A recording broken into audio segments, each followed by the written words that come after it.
When you're apart from your boyfriend, texting can keep the connection alive and fun. To brighten his day, share snapshots of your activities, send unexpected compliments about his looks or character, and let him know he's on your mind with little reminders of your time together.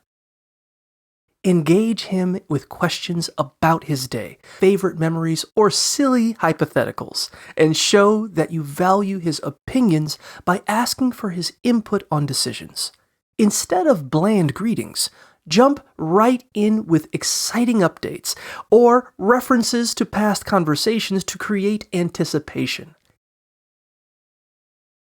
Keep him included in your life by sharing personal experiences and passions, and don't hesitate to express appreciation for his humor with laughs or emojis.